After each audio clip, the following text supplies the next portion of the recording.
Yo quisiera hacer una introducción antes de hablar de la transmisión de la fe en la parroquia, sobre la transmisión de la fe. Vamos poniendo alguna diapositiva, porque ¿qué es y qué no es la transmisión de la fe? Cuando nos referimos a la fe, no nos referimos a un conjunto de doctrinas, sino estamos hablando de una opción libre, una opción personal, desde una experiencia religiosa que incluye no solamente una intimidad con Dios, sino una relación con los demás, ¿no? Porque la fe es una experiencia global que incluye la relación con Dios, la relación con la tierra, la relación con los demás y el compromiso. Pero hay una cosa que a mí me parece importante, que la fe no se hereda. Esto, antes decía Miguel Ángel, evidentemente estamos en un cambio de época, no en una época de cambio, sino en un cambio de época, como se dice, y hasta ahora hemos vivido de rentas, diríamos, la gente más mayor, hemos vivido de rentas porque nacimos cristianos, nacimos católicos, apostólicos y romanos, nos bautizaron y así hemos seguido con nuestra fe, pero eso ya no ocurre hoy. Hoy nadie nace creyente, sino que hoy la fe no se hereda, no es una cuestión de herencia. La fe tampoco se enseña, porque la fe es algo más que una doctrina. La doctrina se puede enseñar y se pueden aprender muchos saberes, pero con el saber no nos basta. Hay gente que sabe mucha teología y sin embargo no es creyente. Y hay gente cercana aquí que tiene experiencia de ello. Hay gente que sabe muchísima teología, pero no es creyente. Por tanto, la fe no se puede enseñar porque no se limita a ser una doctrina. Y la fe, diría yo, que no se transmite. Vamos a ver, ¿en qué sentido? Si recordáis aquello de Paulo Freire, de la educación bancaria y la educación liberadora, la educación bancaria era una educación en la cual yo poseo unos saberes y yo os los transmito a vosotros que no tenéis esos saberes. Yo tengo, tú no tienes y yo te lo comunico. Bueno, pues la fe no es así. La fe no es algo que yo tengo, como que yo supiese mucho, y te lo paso a ti, que tú te lo aprendes, porque estaríamos también de nuevo en la fe como doctrina y la fe, por tanto, como algo que se puede enseñar. Pero eso no es la fe, ¿no? Por tanto, entonces, ¿qué le pasa a la fe? La fe se contagia, la fe se contagia. Es decir, la fe se contagia a través del testimonio personal, del testimonio comunitario, a través de los padres, de la familia, de la comunidad, de la parroquia, pero no es algo que se enseña, es algo que se contagia. Que no se os contagien los móviles, porque empezamos la musiquilla. Bueno, por tanto, la fe se contagia, ¿no? Muchas veces, cuando hablamos de Jesús de Nazaret, decimos, cuando hablamos de Jesús de Nazaret y los milagros, si les puedes llamar así, siempre decimos, antiguamente, cuando éramos pequeños, nos enseñaban que los milagros que hacía Jesús provocaban la fe. Pues mire usted, los milagros que hacía Jesús no provocaban necesariamente la fe, sino provocaban un follón, una controversia. Entonces, constantemente en el Evangelio oís que dice, tu fe te ha curado, tu fe te ha salvado. Es decir, la fe es anterior. ¿Y cómo se adquiere esa fe? La fe, la gente la tenía por contagio con Jesús. Por tanto, la fe se contagia. La fe ni se hereda, ni se enseña, ni se transmite, sino que la fe es algo que se contagia. Diríamos más, la fe se propone. La fe se propone. Decíamos antes que la fe no se hereda, y como no se hereda, entonces hay que proponer la fe, ¿no? Hay un libro de una serie de documentos de los obispos de toda Europa, en los años 2004, 2005, 2006, surgieron un montón de documentos episcopales de las conferencias episcopales de Bélgica, de Francia, de Italia, de Alemania, y sacaron esa idea fundamental que tenemos todos en la cabeza. La fe ya no se hereda, la fe se propone. Y la fe se propone como una oferta libre que el que quiere la coge y el que no la coge. Por tanto, la fe no se puede imponer a nadie. La fe se ofrece libremente y el que quiere la coge y el que no, pues no la coge. La fe, pues, no se hereda, sino que se propone. Y yo diría más, la fe se comparte. La fe se comparte. Porque incluso en la catequesis durante mucho tiempo hemos pensado que la fe es una transmisión, en la línea que decía antes, como una entrega a otro de lo que yo tengo y que tú no tienes, ¿no? Esto en términos teológicos lo llaman la tradición, el entregar a otro la fe, para que tú la tengas y tú la recibes al modo como yo la recibo, ¿no? Bien, pero entonces cuando la fe la transmitimos así, el otro es objeto y yo soy sujeto. Yo soy el que transmite la fe, tú eres el objeto de la transmisión de la fe. No tienes nada que hacer más que recibir lo que yo te doy. Pero ahora descubrimos que el otro es sujeto. Y por tanto no es alguien pasivo que está escuchando y recibiendo algo que se le mete dentro. No, es un sujeto activo. Y si es un sujeto activo quiere decir que la transmisión de la fe no es algo unidireccional, como es la televisión o cualquier enseñanza unidireccional, sino que es bidireccional. Entonces hay un sujeto y hay otro sujeto, no hay un sujeto y un objeto. Hay dos sujetos que se interpelan mutuamente y por tanto comparten la fe. Esto dicho al catequista es decirle, el catequista no es alguien que catequiza a otro, sino nos catequizamos juntos haciendo un camino juntos, porque todos somos compañeros de camino. Bien, esto quería decir, suponiendo que es mucho suponer que yo tenga toda esa fe que digo, que yo te quiero transmitir, y suponiendo que en ti no haya nada de fe. Pero todos sabemos que la presencia de Dios en el universo es anterior a que nosotros lleguemos, ¿no?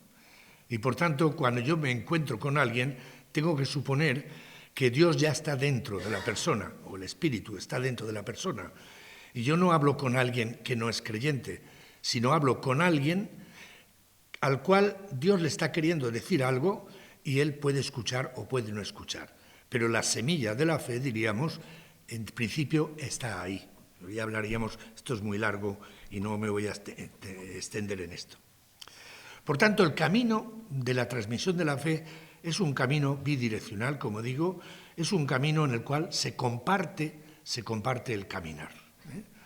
Dice Luis González Carvajal, este teólogo, en un artículo de la revista Salterre, decía el año pasado, el evangelizador no introduce a Dios donde Dios estaba ausente. Se limita a poner a la otra persona sobre la pista de una presencia que estaba latente y de incógnito. Bueno, es el libro que publicamos el año pasado juntamente con 3 catequetas andaluzas, talleres para la experiencia de Dios. Pues eso es lo que decimos. Es decir, nosotros hacemos unos talleres para poner un trampolín para quien quiera pueda hacer la experiencia de Dios. Si llega o si no llega no pasa nada, ¿eh?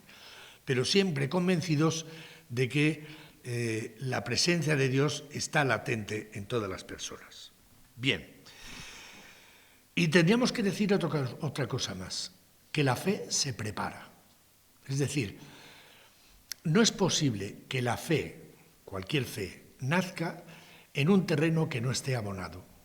Es necesario un terreno abonado, un humus, como cuando plantamos, pues se necesita un cierto humus para que la semilla pueda crecer en él. Es la parábola del sembrador. Pues bien, si tenemos unas personas y una sociedad absolutamente exterior, consumista, lanzada hacia afuera, si no hay ningún tipo de interioridad ni de valores, pues ahí no puede crecer la fe. Entonces, la fe se prepara porque es necesario poner una serie de bases en la misma educación donde sea posible que la fe pueda aparecer en el momento que surja, ¿no? Bien, esto dicho de la fe o de la transmisión de la fe. Vamos a pasar a la transmisión de la fe en la parroquia. Muy bien. Bueno, la situación en la que estamos, pues es un tópico ya conocido, que ya no estamos en un régimen de cristiandad, que ha sido el anterior, que en España fue el nacionalcatolicismo. Ahora estamos en otra época totalmente distinta, la secularización, el pluralismo, etc. Por tanto, vivimos una sociedad fundamentalmente laica, fundamentalmente plural, donde hay una cantidad enorme de ofertas, donde la fe, como digo, ya no se hereda. El cristiano no nace, sino que se hace, a pesar de todas las estadísticas que nos dan. El año pasado nos daban la estadística oficial de la Iglesia que decía que el 70,05% de los españoles se declara católico, el 70%.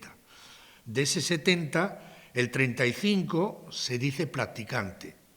Y de ese 35, el 15% va a misa los domingos. Y el 10% alguna vez. Y el 10% también ocasionalmente. Es decir, barajamos, después de decir el 70% son católicos, bueno, yo diría que lo que hay y persiste es una cultura sociológicamente cristiana, pero de ahí a que haya fe, pues no, ¿verdad? Estamos en una época de secularización. No es una secularización como la que ocurre en Europa del Este, como la que ocurre en la Europa francófona, sino que es una secularización al modo español, portugués, italiano y polaco.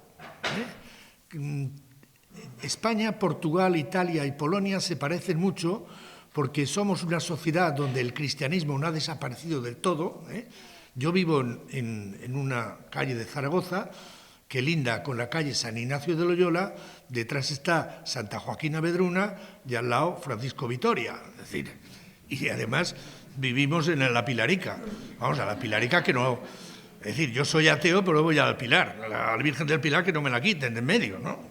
Es decir, vivimos una sociedad secularizada, pero con ese componente cultural cristiano que está ahí, ¿no? Y como dice algún catequeta europeo al hacer el análisis, estos países, como son España, Italia, Portugal y Polonia, lo que necesitan en este momento es pasar de una fe sociológica a una fe personalizada. Y este es el asunto, ¿no? Pero la gente, ¿en qué piensa?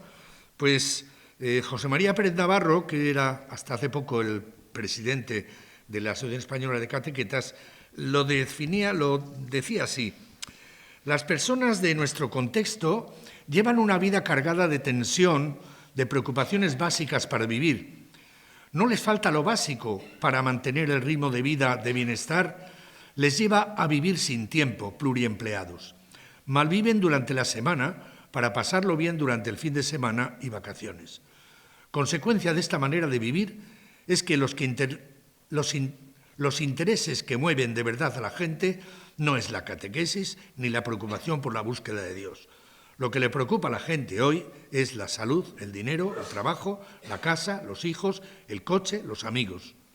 Al menos durante unos años, la pareja está hipotecada en sacar adelante a los hijos, en ganar para pagar la casa, el coche, etc. Esta es la situación y no es otra. Bueno, por tanto, hay una crisis en la transmisión de la fe.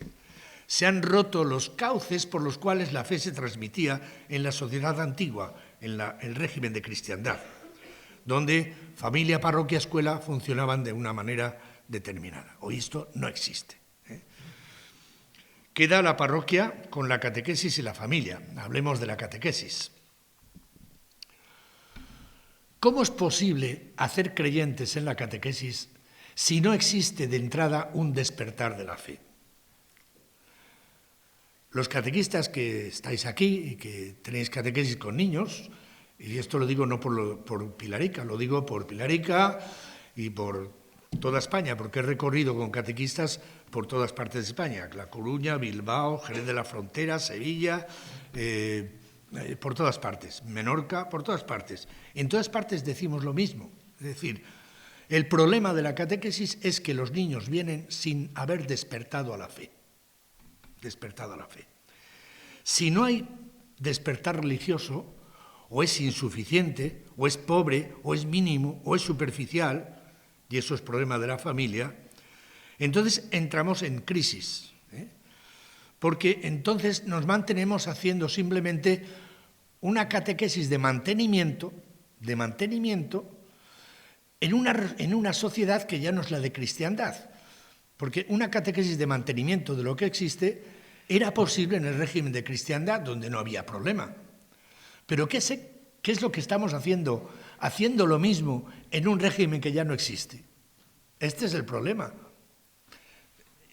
Estamos esquizofrénicos, ¿no? Hay una inadecuación radical a la realidad, entre lo que la sociedad está siendo hoy, secularizada, etcétera, y lo que nosotros generalmente estamos proponiendo, dando catequesis de primera comunión, catequesis de confirmación, etcétera, como si no hubiese pasado el tiempo y estuviésemos en aquella época. Y no estamos en aquella época, estamos en otra. Y por tanto no nos vale. ¿Cuál es el resultado? El resultado es evidente. El resultado es que los niños se van cuando acaban la primera comunión, es la primera y última comunión. Y después de confirmación, por supuesto. ¿Por qué? Si no ha habido un despertar, ¿qué es la fe sin fe? Es que esto es curioso, ¿no? Es decir, catequesis supone educar en la fe que existe y que se va madurando. Pero si no hay fe, ¿qué catequesis se puede dar? Tenemos una catequesis infantilizada, sacramentalizada, doctrinal, sin padres, escolarizada, esclerotizada, la hora semanal de catequesis, uniformal, todos por el mismo rasero, tengan la edad que tengan y en la situación que estén, y además se rompe el proceso de maduración de la fe, se rompe. ¿Qué es lo que hay que hacer entonces? ¿Qué urgencias tenemos? Pues la urgencia es que necesitamos un cambio radical en la catequesis. ¿Pero quién lo da? Tenemos que enfrentarnos con el problema del despertar religioso de los niños, adolescentes y jóvenes. Tenemos que pasar de una catequesis de preparación para sacramentos a una catequesis de un proceso continuo de iniciación cristiana. Y por tanto necesitamos un nuevo paradigma de catequesis, que no es el anterior. Necesitamos desescolarizar la catequesis. La catequesis sigue el calendario escolar. A catequesis se va con un libro, se hacen fichas. Digo, estoy haciendo tópicos. Pero no hay ninguna diferencia entre la catequesis y el colegio. Los niños van a catequesis con los libros debajo del brazo y el estuche con los bolígrafos y todo. Lo mismo que si fuesen al colegio. Y a la catequista le llaman señorita. Y al catequista le llaman profe. Este es el problema. Y siguiendo el calendario escolar, no el litúrgico, entonces estamos haciendo catequesis escolar. Por tanto, es urgente desescolarizar la catequesis. Es urgente poner la experiencia religiosa por encima de la doctrina y hacer una catequesis que sea un taller de experiencia religiosa, no un indoctrinamiento de saberes y de conocimientos. Necesitamos distinguir itinerarios porque las personas son distintas y están en situaciones diferentes. Esto los catequistas lo veis, que no es lo mismo este niño que este otro, de esta familia o de esta otra familia, de esta situación o de la otra situación. Entonces no podemos medir a todos por igual.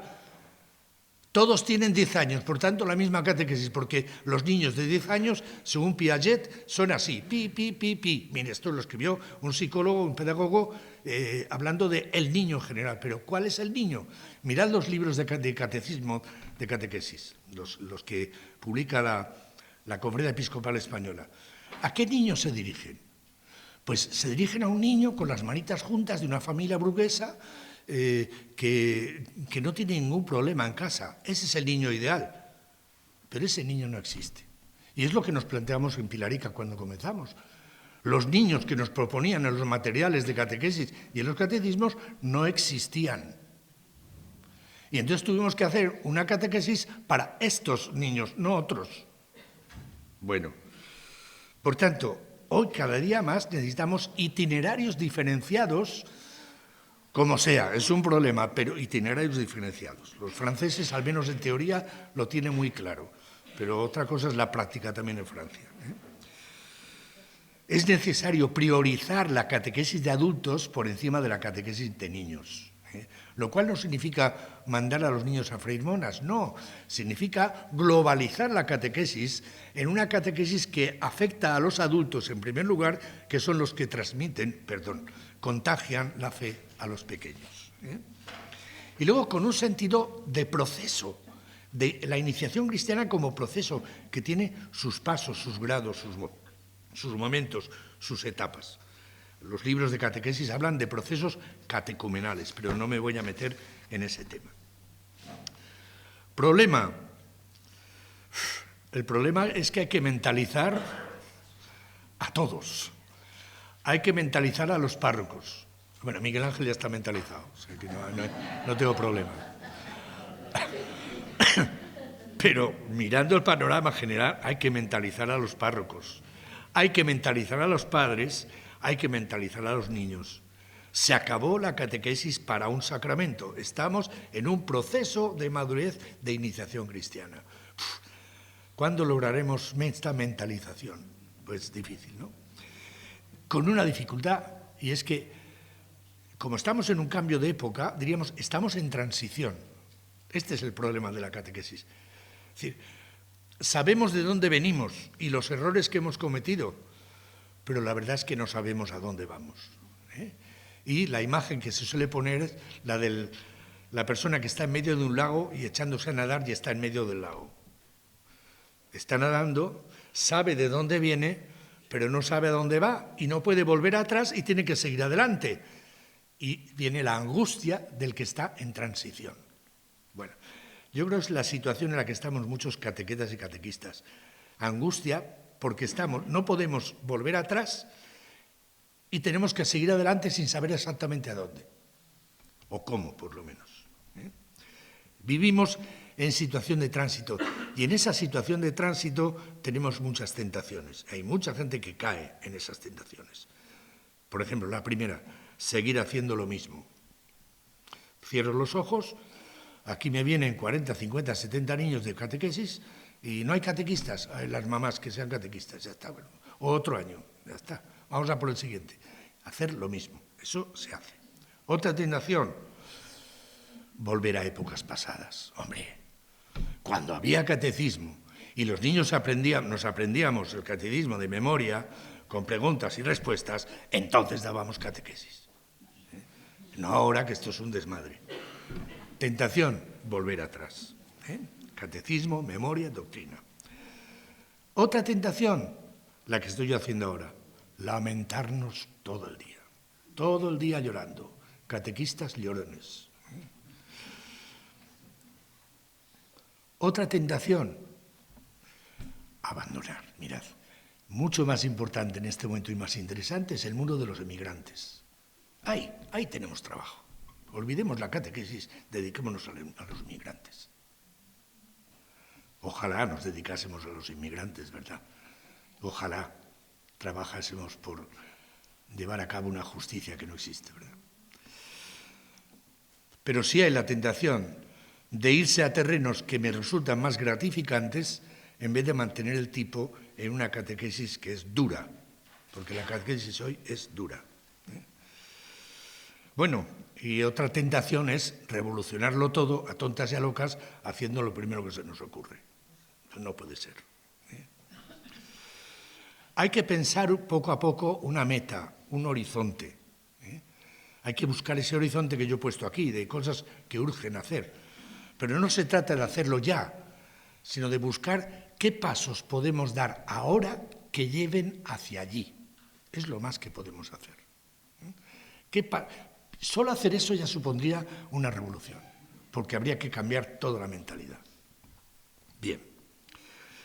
En esta situación, que es una situación que no afecta únicamente a la parroquia de Pilarica y de Belén, ni afecta únicamente a este país, sino que afecta a toda el área occidental secularizada, ¿qué es lo que se repite por todas partes? Pues que lo que se necesita en este momento, dado que no hay un despertar religioso ni una sociedad religiosa, se necesita una catequesis misionera. Bueno, catequesis misionera. Pero fijaos, de esto se ha hablado, yo tengo aquí apuntado, desde el año 75, en que Pablo VI hizo exhortación apostólica Evangelii Nunciandi, ya Pablo VI ya hablaba de catequesis misionera. Juan Pablo II, en el año 79, habla de la catequesis misionera. En el año 83, los obispos de este país escriben un preciosísimo documento, la catequesis de la comunidad, donde hablan de que en este país y con las cosas que están ocurriendo no se puede hacer catequesis, se tiene que hacer catequesis misionera. El directorio general de la catequesis del año 97 vuelve a decir que es necesario el primer anuncio. Dice, en esta situación, el primer anuncio y una catequesis fundante constituyen la opción prioritaria.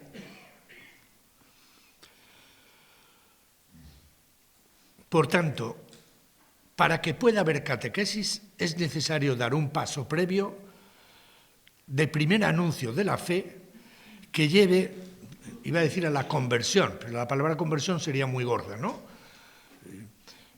Si pensáis en adultos, no. Si pensamos en niños, la palabra conversión habría que matizarla. Pero sí, se necesita que la persona a la cual vamos a dar catequesis entre comillas es feísimo, a la clase con la cual vamos a trabajar en catequesis, tenga un primer anuncio de la fe, tenga un primer pasito para poder caminar desde ahí. Si no hay ese pasito, no podemos dar catequesis. Por tanto, es necesario algo que no es catequesis, porque la palabra catequesis misionera es contradictorio. Vamos a ver, o nos dedicamos al primer anuncio de la fe o nos dedicamos a la catequesis. Bueno, pues tenemos que hacer lo imposible, una catequesis que es primer anuncio de la fe. Olvidémonos de la catequesis como tal, que no es posible si no hay primer anuncio. No hay posibilidad de que haya fe si no hay una experiencia religiosa primera, como sea. No hablamos de tamaños, pero un primer despertar. Si no, la catequesis, ¿qué termina siendo? Pura indoctrinación, por aquí.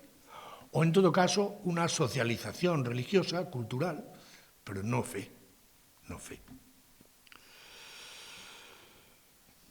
Yo me atrevería a decir una palabra muy gorda, y es que hoy la Iglesia y la parroquia no hacen cristianos,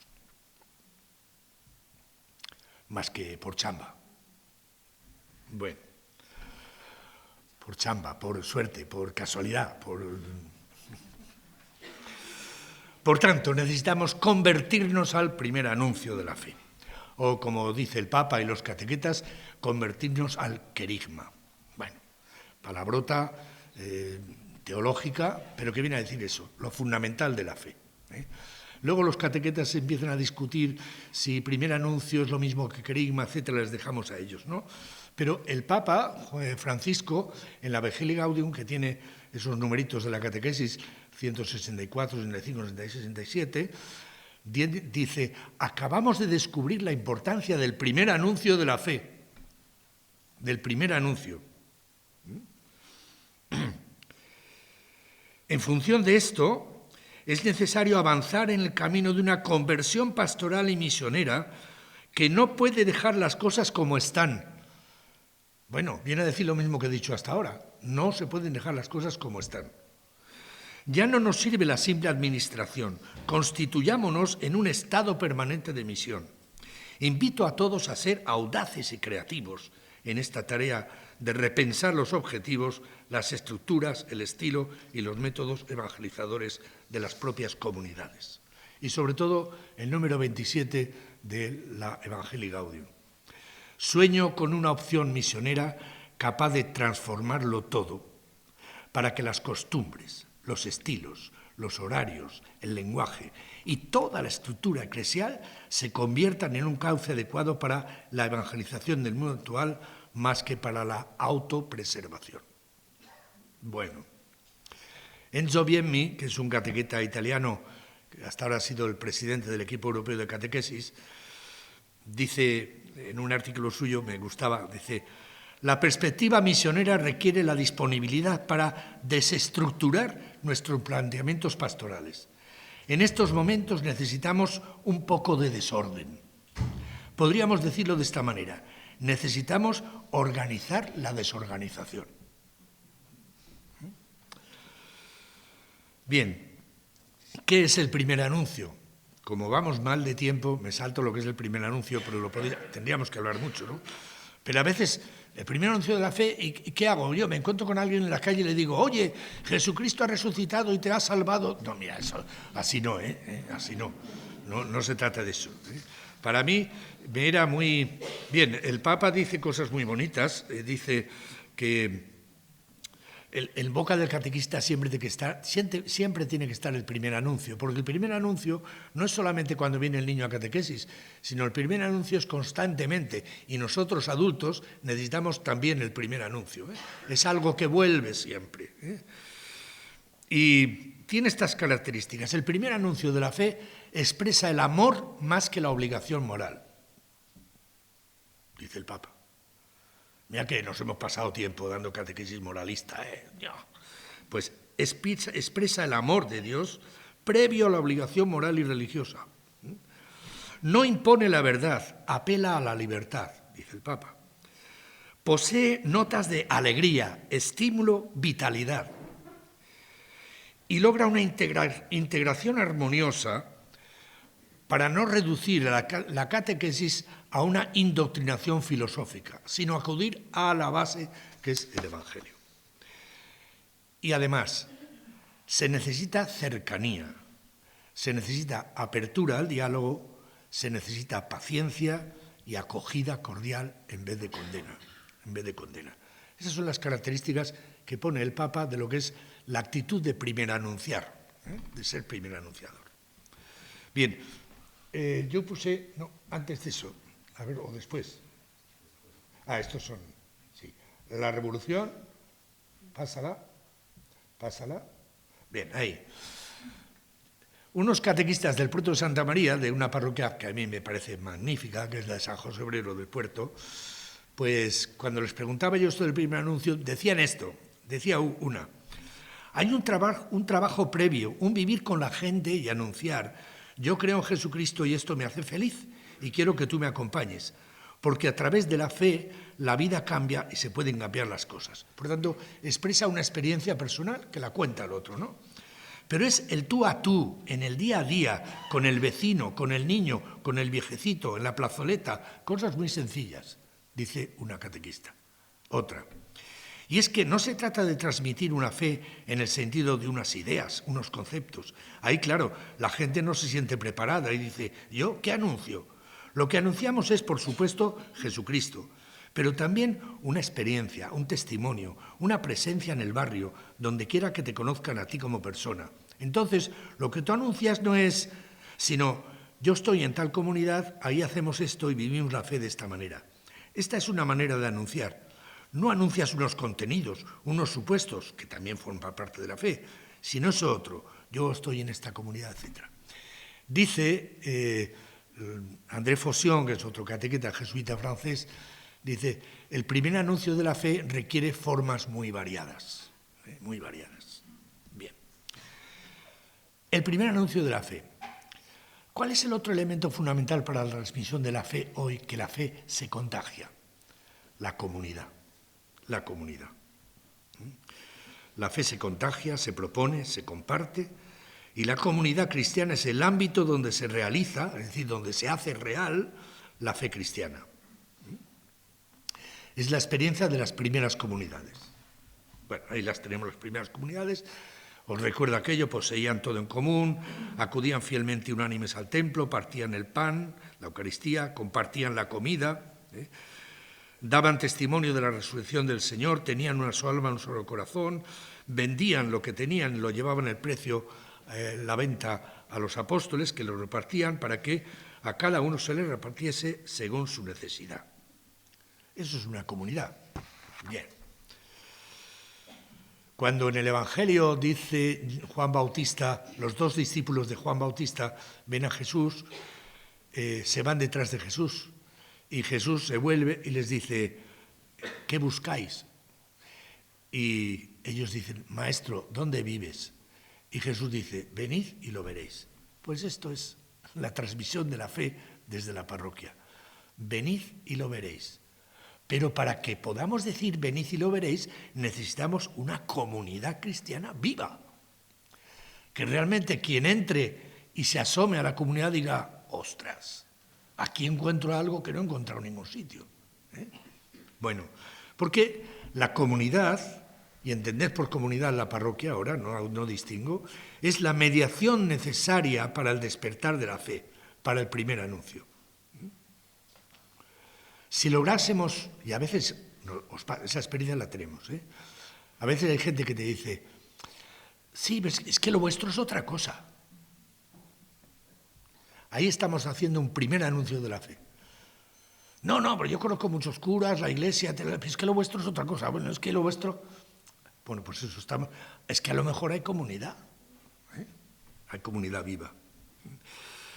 Dice en el texto francés del directorio para la catequesis, dice, cuando la comunidad se alimenta de la palabra de Dios, cuando se deja conducir por los itinerarios de fe que la liturgia le hace vivir, cuando su dinamismo brota de la vida sacramental, cuando crea en su propio seno ocasiones para poder compartir los interrogantes de la fe, cuando vive la mutua reciprocidad y atención mediante una acogida y una caridad creativa, cuando se preocupa por dejar todo su sitio a los pequeños, cuando participa activamente en la vida de la ciudad y da testimonio concreto del amor de Dios, cuando vive el mutuo perdón y conoce la alegría de la reconciliación, cuando descubre la acción del Espíritu en el mundo, todos estos aspectos de la vida eclesial forman como un ámbito nutricio donde se enraiza la experiencia de fe. Pero claro, necesitamos una comunidad que sea todo esto. Una comunidad que no sea solo el culto, que no por muchas misas y por bonitas que sean, es la comunidad. Es que la comunidad es mucho más que el culto, es el compromiso social, político, compromiso en el barrio. Es la caridad, es el perdón, es la liturgia, es el sacramento, todo eso, pero como una cosa global. Y cuando una comunidad lo vive todo eso en una integración de la fe y la vida sociopolítica y la vida relacional, entonces una comunidad está expresando la fe de Jesús, no otra, la de Jesús. Porque hay varias maneras de transmitir la fe en la parroquia. Dice Henri de Watt, que era el director del Instituto Superior de Pastoral y Catequesis de París, decía, hay tres formas de relación catequesis-comunidad. Hay una catequesis en la parroquia. En el ámbito parroquial es la iniciación sacramental de niños, donde se transmite la catequesis que hemos hecho hasta ahora. Esa es catequesis en la comunidad, donde hay unos catequistas laicos voluntarios.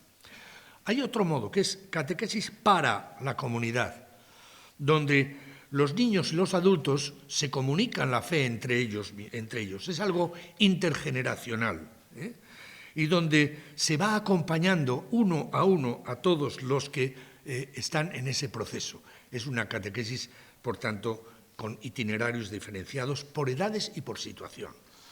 Y hay otra catequesis que es de la comunidad, es decir, donde toda la catequesis toda la comunidad son catequistas, a su manera, y donde el grupo de catequistas aguijonean al consejo pastoral de la parroquia para que se ponga a vivir lo que es realmente una comunidad. Pues bien, nosotros evidentemente estamos en el 1, y el ideal sería el 2 y el 3. ¿Qué necesitamos para eso? Un triple proceso. Tenemos que pasar del primer modelo, que es la catequesis que hemos dado hasta ahora, a una comunidad en la que todos, de todas las edades, se sientan en proceso de catequización. Todos estamos en proceso de catequización. Todos somos caminantes. Y ahí la fe se comparte y se testimonia. Segundo, hay que pasar de la catequesis o de la transmisión de la fe como transmisión de conocimientos religiosos a una comunidad que realiza una oferta significativa en 6 ámbitos. En el ámbito de la Biblia y la tradición, en el ámbito de la liturgia, en el ámbito de la acción solidaria, en el ámbito de la oración, en el ámbito de la fraternidad y en el ámbito del diálogo intercultural e interreligioso. Por tanto, hay que pasar a eso. Y tercero, hay que pasar de unos catequistas que viven al margen de la parroquia, con su mundillo, a unos catequistas integrados en la parroquia y que aguijonean a la parroquia, a la comunidad. Y luego diríamos que si existe un despertar religioso, los primeros pasos de la catequesis, de la transmisión de la fe, es lo que llamaríamos una catequesis por inmersión. Y yo esto le tengo mucho cariño porque con esas ideas yo viví mucho tiempo aquí en Pilarica. Catequesis por inmersión, es decir, ¿cómo se vive la fe? Viviéndola. Pero viviéndola en la comunidad.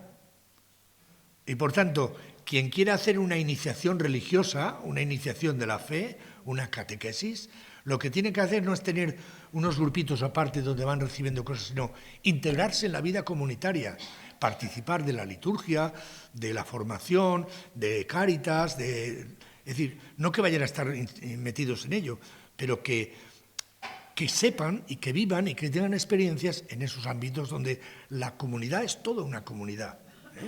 No hay especialistas, sí los hay, pero se siente parte de una comunidad, ¿no? Ahí sí que, en esos casos, el catequista es enviado por una comunidad. Bien. Por tanto, necesitamos lo que llamaríamos una comunidad gestante. Gestante. Tenemos que dar a luz hijos. Y nosotros necesitamos una comunidad madre, una comunidad gestante. La pregunta es si la parroquia es una comunidad... Bueno, es una comunidad gestante, en esos bancos, cada uno en una esquina. La asamblea parroquial es comunidad, los pequeños grupos son comunidad, los que no participan en los grupos son comunidad. Pues cuando hablamos de comunidad gestante como mediadora de la transmisión de la fe, estamos haciendo a la vez una crítica. Estamos criticando la parroquia como estación de servicios religiosos, como organización funcional, como burocracia. Dice el Papa, la misión no es un negocio ni un proyecto empresarial, ni es tampoco una organización humanitaria, no es un espectáculo para contar cuánta gente asiste gracias a nuestra propaganda. Es algo más profundo que escapa a toda medida. Y decía André Faucon, este jesuita francés, decía, es que no se fabrican cristianos como se fabrican neumáticos Michelin. Y mientras creamos que estamos fabricando neumáticos Michelin, no hacemos nada. Esto es otra cosa. Por tanto, una crítica y un deseo. Un deseo estamos expresando un deseo de relaciones internas de calidad. Relaciones, para empezar, y de calidad. Que la parroquia sea una comunidad de comunidades, donde sea posible esa realidad de una comunidad gestante, transmisora de la fe por contagio, como las primeras comunidades.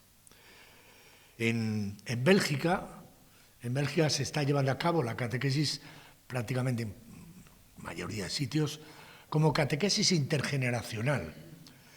¿Y qué es una catequesis intergeneracional? Pues mira, es una catequesis en la cual no hay catequesis como tal aparte, sino que se dedica una jornada o 2 jornadas al mes que ocupan la mañana del domingo y parte de la tarde. Y están todos, y se hacen talleres donde los adultos tienen su taller de adultos, los niños de niños, luego se intercambian y hay talleres mixtos de adultos con niños y se celebra la Eucaristía, se tiene una jornada y se va caminando. Y no es obligatoria la catequesis, viene a catequesis el que quiere y se va cuando le da la gana. Y va pidiendo la primera comunión o la confirmación, los sacramentos, en función de su propia madurez, acompañado por miembros de la comunidad, que van viendo cómo va cada uno. Claro, esto es otra cosa. Y esto se está imponiendo en Bélgica. Claro que Bélgica no es España. Entonces, no se trata de copiar inmediatamente esto. Pero es cierto que cada día más La misa que en principio fue de niños, después fue con niños, y hoy empieza a ser misa familiar, hoy se está transformando en misa parroquial. Y quizás por ahí va un camino que estamos descubriendo, donde la catequesis es por inmersión y por inmersión comunitaria, solamente que casi se queda en litúrgica solamente, y habría que ahondar en todos los otros aspectos de la comunidad. Y como digo la comunidad, tengo que decir la familia. No hay posible transmisión de la fe sin familia, en principio. La familia es el ámbito fundamental de la transmisión de valores y, por tanto, para bien o para mal, mediación necesaria de la fe o de la no fe.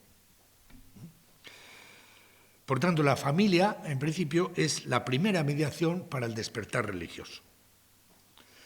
Y tenemos que tener en cuenta con realismo el pluralismo de la realidad familiar hoy. Hay familias de todo tipo. Hay familia tradicional, hay pareja de hecho, hay familia monoparental, hay familia reconstituida, hay familia homosexual, hay muchos tipos de familia. Recuerdo un folleto de los jesuitas de toda España sobre la familia, decía, ¿cuál es la familia cristiana? Mire usted, cualquier familia en la medida en que logramos que se cristianice. Esa será la familia cristiana. Entonces, no nos preguntemos, porque cuando decimos la familia cristiana, ¡pum!, nos colocamos inmediatamente en los años 50. Y mire usted, esa no es la familia cristiana. La familia cristiana hoy en día es cualquiera que realmente quiera profesar la fe y eduque a los hijos en la fe. Bien, lo que pasa es que la mayoría de las familias que vienen a la catequesis, las motivaciones que tienen son terribles. Bueno, ahí están. Son sacramentales, fundamentalmente. Y hay una presión social familiar muy fuerte. ¿Qué podemos hacer? Rechazar a todos los que no tienen motivación suficiente para la catequesis. Rechazar o acoger. Pues la palabra acogida, así como la palabra primer anuncio, la palabra comunidad, son fundamentales. La palabra acogida es otra fundamental. Lo mismo que diré después, acompañamiento. La palabra acogida. Dice Javier Morlans, es un sacerdote catalán que escribió un libro entero sobre el primer anuncio y decía esto, creo que lo he puesto ahí. Por mi parte, teniendo muy presente el tema antropológico de la libertad de quienes solicitan un sacramento, me apunto a los que siguen creyendo que la petición de un sacramento a la Iglesia es una excelente ocasión para proponer la fe. Proponer. Siempre y cuando, añado, se trate de proponer realmente la fe con propuestas de primer anuncio y no simplemente con diálogos de alcance psicológico, con catequesis sistemáticas o con explicaciones litúrgicas sobre el sacramento que presuponen la fe. Es decir, si en vez de aplicar metodologías para propiciar el nacimiento de la fe, se aplican metodologías para el crecimiento e ilustración de la fe, no deben extrañarnos los malos resultados. Claro. Es decir, aprovechemos la ocasión, pero para hacer un anuncio de la fe. Henri de Watt, que hace citado, dice, los padres tienen necesidad de ser tratados no como padres, sino como adultos con interrogantes y problemas. Es preciso dirigirnos a ellos como adultos con problemas, con interrogantes, con ganas de vivir felices y hacer reuniones en las que se los trate no bajo el rol de padres, sino con las preocupaciones que tienen. Los interrogantes de que son portadores los adultos y lo que viven son la plataforma para buscar espacios de verdad, de sinceridad, de compartir en profundidad. Lo importante es crear un lugar donde la gente pueda entablar un diálogo, iniciar un encuentro. Es un estilo misionero, de uno en uno, no de convocatorias de masas. Es tiempo de entablar relación de persona a persona. Tenemos que acoger a los padres, pero acogerlos es cambiando la actitud, ¿no? Y, bueno, pondríamos ahí una serie de... Pásala. Es decir, esto es una parroquia burocrática. Fichas, despacho parroquial, tablón de anuncios, actividades que hay... Bueno, necesitamos un cambio de actitud. Pinchamos, necesitamos realmente relacionarnos acogedoramente con los papás o con quien sea que viene a pedir un sacramento. Pero yo diría algo que me parece muy importante. Y se dice por ahí, sin segundas intenciones. ¿Y esto qué quiere decir? Mire usted, cuando yo me enfrento con unos padres que vienen a pedir el sacramento, yo no me presento a él para decirle tienes que ser creyente, sino ¿qué te pasa? ¿Qué necesidades tienes? Vamos a hablar. ¿Para qué? ¿Para que seas creyente? No. Para si te puede ayudar a ser buena persona y ser feliz, ayudarte. ¡Punto! Gratuito. No hemos aprendido todavía en el Evangelio que Jesús cura a la gente y se van. ¿Cuánta gente en el Evangelio veis que son curados y se metan de discípulos de Jesús? Pues muy pocos. La gente simplemente recibe la curación y ya está. Y Jesús ha venido a curar a la gente, no ha venido a hacer prosélitos. No, hay pocos a los que llama discípulos. Jesús ha venido a curar. Y nosotros venimos a hacer felices a la gente en la medida de lo posible. Punto. Y lo demás es libertad. Y si yo siento que mi fe y Jesús me hacen felices a mí, me hacen bueno, yo lo propongo, pero porque a mí me hace bueno y porque veo que para la sociedad es bueno. Porque para la sociedad es bueno. Y ese sería el otro punto. Vamos, saltamos esto que son palabras. Porque lo que yo quiero como cristiano creyente es humanizar esta sociedad, humanizarla. Estoy convencido de que el Evangelio contiene una buena noticia para la gente, para la sociedad. No la palabra buena noticia ya, bueno, la buena noticia del Evangelio. No, que es una noticia buena, que es algo valioso,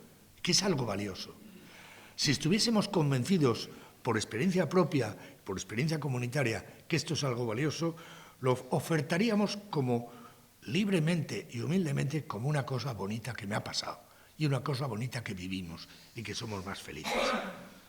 Porque a mí me parece que los valores del Evangelio, como son el diálogo, es mucho mejor que la agresividad, que el perdón es mucho mejor que la venganza, que la gratuidad es mucho mejor que la rentabilidad, que la coherencia y la honradez son mucho mejor que la posverdad y la corrupción, que la acogida es mucho mejor que el rechazo, que la cercanía es mucho mejor que la distancia, que el pluralismo es mucho mejor que el uniformismo, que el respeto y la libertad son mucho mejor que la coacción.